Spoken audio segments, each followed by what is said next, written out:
তোমরা যারা first timer আছো ঢাবিতে লিখিত পরীক্ষা দিবা এবং যারা সেকেন্ড টাইমার আছো তারা খুলনা বিশ্ববিদ্যালয়ে লিখিত পরীক্ষা দিবা।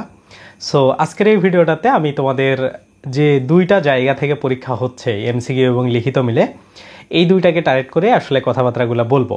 হ্যাঁ, সো তোমরা যারা ফার্স্ট টাইমার আছো তাদের জন্য এই ভিডিওটা মাস্ট ওয়াচ একটা ভিডিও, এবং সেকেন্ড টাইমার আছো যারা শুধুমাত্র খুলনা বিশ্ববিদ্যালয়ে পরীক্ষা দিবা না তারা এই ভিডিওটা স্কিপ করতে পারো, বাট খুলনা বিশ্ববিদ্যালয়ে দিলে তোমার এই ভিডিওটা দেখা উচিত। তো কয়েক বছরের অ্যানালাইসিস বা প্রিভিয়াস ইয়ারের যে বিষয়গুলো আছে এগুলোকে যদি আমরা একটু খেয়াল করি, ঢাকা বিশ্ববিদ্যালয়ে এক একটা স্টুডেন্ট এক এক জায়গায় স্ট্রাগল করে। মানে কেউ ধরো হচ্ছে এমসিকিউ অংশে খুবই ভালো করতেছে, লিখিততে গিয়ে খারাপ করে, কেউ আবার লিখিত অংশে ভালো করতেছে, তারা আবার এমসিকিউ অংশে গিয়ে খারাপ করে, মানে উল্টাপাল্টা হয় আর কি। হ্যাঁ, সো এই জন্য আসলে তোমরা নিজেরা কনফিউজড হয়ে যাও, বা অনেক সময় তোমাদের মধ্যে এই টাইপের কোশ্চেন আসে যে তোমরা আসলে তাইলে কোনটাকে বেশি ফোকাস করবা বা কোনটা আসলে কঠিন। হ্যাঁ, এটা তোমাদের পক্ষে বোঝা টাফ হয়ে যাবে। সো আমি তোমাদের যারা স্টুডেন্ট আছো তাদের দুইটা ক্যাটাগরিতে ভাগ করব। হ্যাঁ, যে যারা হচ্ছে ক্রিয়েটিভ কোনো কিছু লিখতে পারো বা যাদের হচ্ছে যে কোনো কিছু দিলে আসলে লিখতে পারো ঠিকঠাক বা হালকা ধারণাও আছে, তাদেরকে একটা ক্যাটাগরি। আর যারা খুবই পড়তে ভালোবাসো বা ধরো যারা এমসিকিউ জিনিসগুলোকে পছন্দ করো তাদের আলাদা একটা টাইপ। হ্যাঁ, সো নর্মালি ওই যে প্রথম ক্যাটাগরিতে যেগুলো আছে বা যাদেরকে আমি রাখছি, যে তোমরা যারা হচ্ছে কোনো কিছু পাইলে লিখে দিতে পারো, হ্যাঁ এই অ্যাবিলিটি তোমার আছে, তো তোমার লিখিত নিয়ে টেনশন করার কিচ্ছু নাই, লিখিততে তুমি ভালো করতে পারবা। বাট তোমার মেইন প্রবলেম হলো যে তুমি যেহেতু মানে কোনো কিছু বানায় লিখতে পারো বা তুমি এগুলোর প্রতি তোমার বেশ একটা দক্ষতা আছে ন্যাচারালি, এসব জিনিস আসলে ন্যাচারাল, এবং এগুলা হচ্ছে নর্মালি ঢাবির প্রশ্নগুলো এখন এভাবেই করা হয় যে তোমার ক্রিয়েটিভিটি কতটুকু আছে, হ্যাঁ সেগুলাকে তুমি কত ভালোভাবে এখানে প্রেজেন্ট করতে পারতেছো। তো নর্মালি মানে এমনও হয়, তোমরা একটা আগের বছরের স্টোরি হয়তো বা জানো যে একটা ছেলে হচ্ছে খুবই ভালো করছে এমসিকিউ অংশে। হ্যাঁ, সে হচ্ছে নর্মালি ঢাবিতে কিন্তু হচ্ছে লিখিত মানে এমসিকিউ অংশের মধ্যে জিকের যে এমসিকিউগুলো আছে এগুলো থেকে মার্ক অত ভালোভাবে কেউ তুলতে পারে না। তো সেই জায়গা থেকে ওই ছেলে 30টাই না 29টাই কারেক্ট করছে, বাট সে লিখিততে মেবি পাস করে নাই। তো যার কারণে তার হচ্ছে আলটিমেটলি চান্স হয় নাই। তার মার্কসও অনেক বেশি ছিল, টপ 200-300-র মধ্যে সে থাকতে পারতো, এরকম মার্কস ছিল। তো আলটিমেটলি লিখিততে খারাপ করার কারণে সে চান্স পায় নাই। তার মানে তুমি এমন ভাইও না যে তুমি হচ্ছে ধরো খুবই এমসিকিউতে ভালো, লিখিত অংশে তুমি ইজিলি পাস করে যাওয়া, বিষয়টা এমন না। হ্যাঁ, সো এই দুইটা দিক থেকে মানে এই দুই ক্যাটাগরির লোকজন তোমরা হচ্ছে চেষ্টা করবা যেটাতে তুমি দক্ষ ওটা তো তোমার দক্ষতা আছেই, অন্য যেটা আছে হ্যাঁ তুমি যদি লিখিততে ভালো হও এমসিকিউ এর দিকে একটু বেশি ফোকাস রাখা। তো নর্মালি এটা আসলে কেমনে বুঝবা বা এটা আসলে কেমনে বোঝা যায়, এটার জন্য তোমরা বেসিক্যালি পরীক্ষা দেওয়ার ট্রাই করবা। হ্যাঁ, বিশেষ করে তুমি যে কোচিংয়ে ক্লাস করো বা যেখানে তোমাদেরকে আসলে পড়ায় ওই জায়গাগুলোতে দেখবা যে আসলে নিজে কতটুকু মানে ক্রিয়েটিভ ডেলিভারিগুলো দিতে পারো লিখিতর ক্ষেত্রে। বিশেষ করে যদি ওগুলা তুমি ঠিকঠাক ডেলিভারি দিতে পারো বা ওগুলা যদি লিখতে পারো তাইলে মনে করো যে লিখিত অংশে তুমি মোটামুটি ভালো করবা। হ্যাঁ, তোমার এমসিকিউ অংশটাতে একটু ভালো করলেই তোমার ঢাবিতে চান্স হয়ে যাবে। কিন্তু যারা এই জিনিসটাতে খুবই উইক আছো তাদের আসলে কিছু কাজ করতে হবে, যে লিখিত অংশটাতে উইক তুমি কিভাবে কাজ করতে পারো। তো নর্মালি দেখো লিখিত অংশটাতে যে জিনিসগুলো আছে ওগুলো মুখস্থ টাইপের জিনিস থেকে বের হয়ে আসতে হবে। মানে নর্মালি তুমি এমসিকিউতে ভালো করতে গেলে তোমাকে অবশ্যই মুখস্থ করতে হবে, বাট তুমি যদি লিখিত অংশে ভালো করতে চাও তাইলে কিন্তু তোমাকে মুখস্থ অংশ থেকে বের হয়ে আসতে হবে, বের হয়ে আসার ট্রাই করতে হবে, এবং সেই অনুসারে তোমাকে এইখানে লেখার একটা অ্যাবিলিটি অর্জন করতে হবে। কারণ বেশিরভাগ আসলে লিখিত খারাপ হওয়ার কারণ কি, যারা লিখিত খারাপ করে তারা বেশিরভাগ হচ্ছে ক্রিয়েটিভ লেখা লিখতে পারে না। হ্যাঁ, সো এজন্য তোমার যে কোনো বিষয় সম্পর্কে বাংলায় ধারণা রাখতে হবে। যেমন ধরো তোমার একটা প্যারাগ্রাফ চলে আসলো ইংরেজিতে, তো তোমার ওইটাতে বাংলায় ধারণা আছে এবং ওইটাকে তুমি ট্রান্সলেট করে লিখতে পারো। নর্মাল টেন্সে তুমি লিখে দিলা, হ্যাঁ খুব কঠিন ওয়ার্ডও ইউজ করলা না, বাট লিখে দিলা শুদ্ধভাবে সুন্দরভাবে লিখে দিলা, তাহলেও কিন্তু তুমি একটা স্ট্যান্ডার্ড মার্ক পাবা। তোমার মার্কটা একটা লেখাটা একটু স্ট্যান্ডার্ড লেভেলের হবে, ওই জায়গা থেকে তোমাকে একটা ভালো মার্ক না দিলেও মোটামুটি লেভেলের মার্ক দেবে। তো এই মোটামুটি মার্ক পাইলে তুমি যেহেতু ওইদিকে এমসিকিউ ভালো করছো, তোমার কিন্তু এই জায়গাগুলোতে ভালো করা উচিত, মানে ভালো করে ফেলবা তুমি আলটিমেটলি। ঠিক আছে, সো এই বিষয়টাকে তোমরা খেয়াল রাখবা এবং এই বিষয়টা অনুসারে তোমরা যাদের লিখিত প্রবলেম আছে তারা এটাকে মানে খুব ভালো করে ম্যানেজ করবা যারা ঢাবিতে দিবা।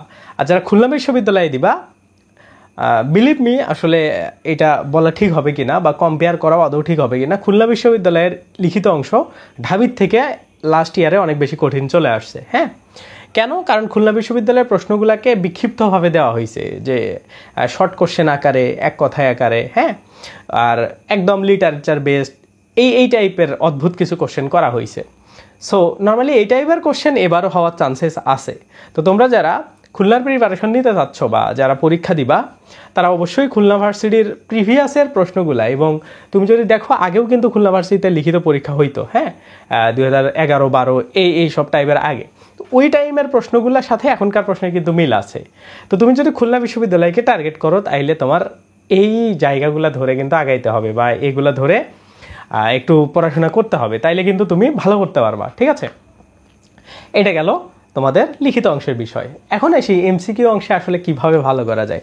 দেখো, এমসিকিউ অংশে ভালো করার 1 নাম্বার এবং মেইন মানে পদ্ধতি হইল প্রচুর তোমাকে জানতে হবে বা প্রচুর পড়তে হবে। হ্যাঁ, সো ঢাকা বিশ্ববিদ্যালয়ে আসলে কোন জায়গা থেকে মার্ক আসে না, এটা যদি তুমি বুঝতে পারো, তাহলে তোমার এমসিকিউ অংশে ভালো করার চান্স থাকবে। তো লাস্ট ইয়ার যে অ্যাডমিশনটা হয়েছে, এইটা বাদ দিয়ে আগের 5টা এক্সামের কথা যদি আমি তোমাকে বলি, হ্যাঁ, তাহলে দেখবা সব থেকে বেশি স্টুডেন্ট খারাপ করছে জিকে অংশে। তার মানে জিকে অংশের মধ্যে কিন্তু বেশ ভালো একটা এমসিকিউ, তুমি কত ভালো করবা বা কত খারাপ করবা এটা জিকের অংশের ডিপেন্ডেন্ট। কারণ জিকেতেই 30 মার্কস আছে, আর বাকি বাংলা ইংরেজি মিলায়া 30 মার্ক। তার মানে জিকে অংশটা কিন্তু দেখো খুবই খুবই খুবই গুরুত্বপূর্ণ একটা জিনিস। সেই জন্য জিকে অংশটাকে খুব ভালো করে তোমার ঢাবিতে যদি তুমি চান্স পাইতে চাও, খুব ভালো করে পড়তে হবে। এবং ইন্টারেস্টিং বিষয় হইল, আমরা রিসেন্ট ইয়ারের যদি কোশ্চেনগুলো দেখি, হ্যাঁ, সবচাইতে যেটা বেশি মানে আমার কাছে আশ্চর্য লাগছে সেটা হইল যে সাম্প্রতিক থেকে এইখানে প্রশ্ন বেশি করা হইতেছে। হ্যাঁ, আশ্চর্য লাগার বিষয় কি, কারণ আমরা দেখি যে বিভিন্ন জব ক্যান্ডিডেট যারা আছে, জবের পরীক্ষাগুলো দেয়, সেগুলোতে রিসেন্ট থেকে প্রশ্ন করে তাদেরকে আটকায় দেয়। তো ওই লেভেলের বা ওই স্ট্যান্ডার্ডের প্রশ্নগুলো আসলে ঢাবি করার ট্রাই করতেছে। হ্যাঁ, সো যার কারণে একটু প্রশ্নগুলা তুলনামূলক জিকে অংশের রিসেন্ট থেকে আসলে কঠিন হয়ে যাচ্ছে, এবং ওখান থেকে 7-8টা প্রশ্ন চলে আসে। ওকে, তো এই জন্য এই বিষয়টা খুবই কেয়ারফুলি হ্যান্ডেল করবা। ঠিক আছে, এটা খুবই কেয়ারফুলি হ্যান্ডেল করতে হবে বা খুবই কেয়ারফুলি এই বিষয়টাকে মাথায় রাখতে হবে। ওকে, এখন আসো এমসিকিউ অংশের মধ্যে বাংলা এবং ইংরেজি আসলে কতটা টাফ। হ্যাঁ, তো মোস্ট প্রবাবলি আমি যদি লাস্ট 3 বা 4 বছরের প্রশ্নগুলোকে ধরি, হ্যাঁ, এগুলার মতো করেই তোমাদের এবারও আসবে। তো এগুলা থেকে মোস্ট অফ দ্য কোশ্চেন তোমাদের চলে আসছে কোন জায়গা থেকে জানো? মেমোরাইজিং পার্ট থেকে। মানে যার যত মেমোরাইজিংয়ের অ্যাবিলিটি ভালো, সে তত বেশি ইংরেজি এবং বাংলায় ভালো করতেছে। বিষয়টা কেমন দেখো,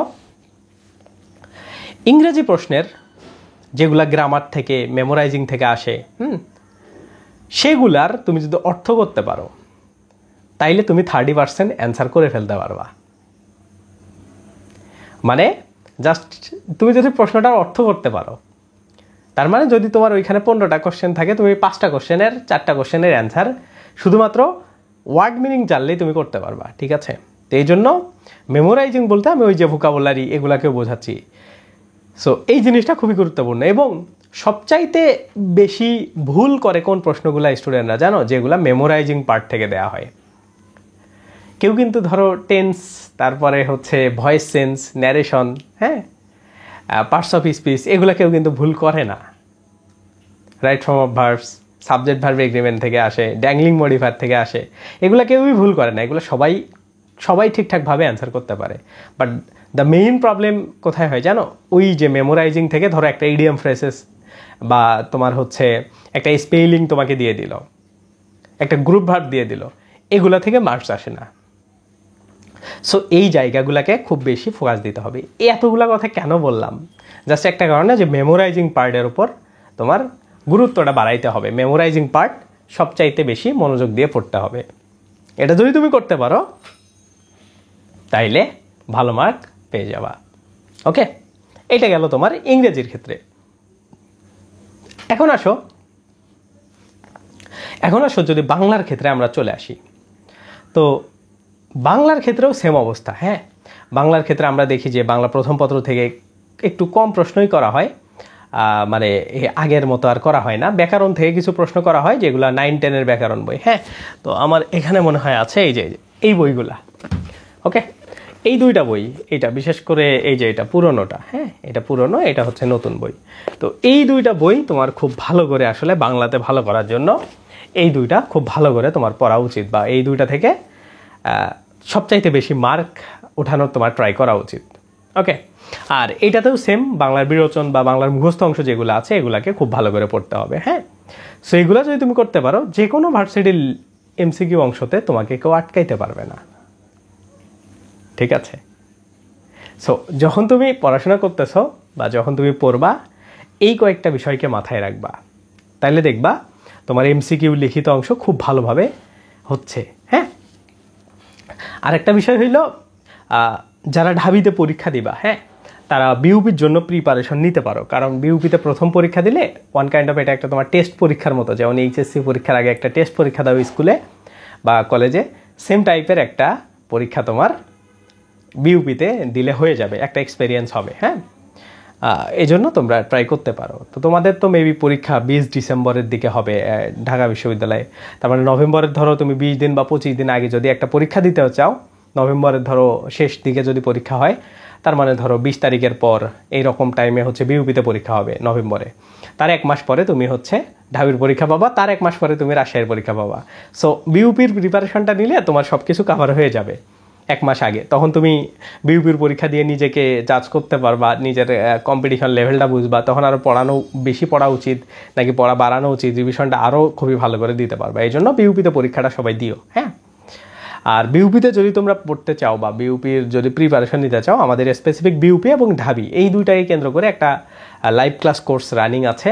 আজকে থেকে ক্লাস শুরু হয়েছে, একটা লেকচারের ক্লাস শেষ। তো তোমরা চাইলে আগের ক্লাসগুলো সব রেকর্ডে তোমরা পাবা। আর তোমরা সবাই জানো আমাদের নির্ভর.net যে ওয়েবসাইট আছে, এটাতে বেসিক্যালি তোমাদের এক্সামগুলো হবে, যেটাতে প্রায় লক্ষাধিক প্রশ্নের এইখানে সমাহার আছে। হ্যাঁ, সো তোমরা চাইলে ওইটা থেকে শুধু এক্সাম ব্যাচেও যদি ভর্তি হইতে চাও আমাকে নক দিতে পারো। এই ভিডিওর ডেসক্রিপশনে সব তথ্য আছে, তোমরা জাস্ট একটু পড়ে নাও। তো ওখানে ক্লাসগুলো আমিও নিব এবং আরও আমাদের সাথে আরও 3 জন তোমাদের ক্লাস নেওয়ার জন্য থাকবে। হ্যাঁ, সো আশা করি খুবই ভালোভাবে তোমরা ক্লাস করতে পারবে। আর তোমরা যারা আমাদের হচ্ছে ওই যেটা সবচাইতে বেশি স্টুডেন্টরা দেখতেছে, দেখলাম হচ্ছে 2.5 লাখের বেশি স্টুডেন্ট, 2,70,000-এর মতো বেশি স্টুডেন্ট আমার একটা ক্লাস দেখে ফেলছে। সেটা হলো এই যে তোমাদের যে ব্যাকরণ বই দুইটা দেখাইলাম, এই দুইটাকে কেন্দ্র করে আমার একটা 1 শট ক্লাস আছে। হ্যাঁ, তুমি যদি 17 ঘন্টায় ক্লাস ওটা যদি করো, এই দুইটা বই তোমার A to Z কাভার হয়ে যাবে। হ্যাঁ, সো ওই রকম আমাদের হচ্ছে ইংরেজির একটা ক্লাস করা আছে, ওইটা 27 ঘন্টা প্লাস। ওটা যদি তোমরা কিনতে চাও, এই ভিডিওর ডেসক্রিপশনে থেকে নাম্বারটা নিয়ে আমাকে নক দিতে পারো।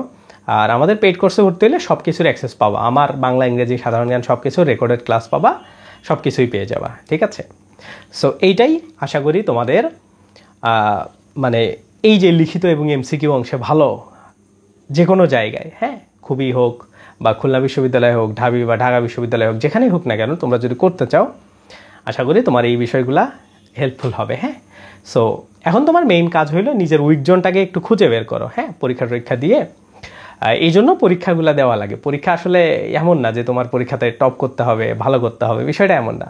পরীক্ষা দেওয়াই লাগে বা পরীক্ষা দেওয়াই হয় একটাই কারণে, যাতে তুমি নিজের ক্যাপাবিলিটিটা বুঝতে পারো, যে নিজের উইকনেসগুলো কোথায়, এগুলো যাতে বুঝতে পারো। ঠিক আছে, সো বেস্ট অফ লাক। তোমরা এভাবে পড়াশোনা করো। পরীক্ষা একটু তো লেট আছেই, তারপরেও 60 দিন 2 মাস টাইম পাচ্ছ, খুবই ভালো করে পড়াশোনা করো। আল্লাহ হাফেজ, টেক কেয়ার, বাই বাই।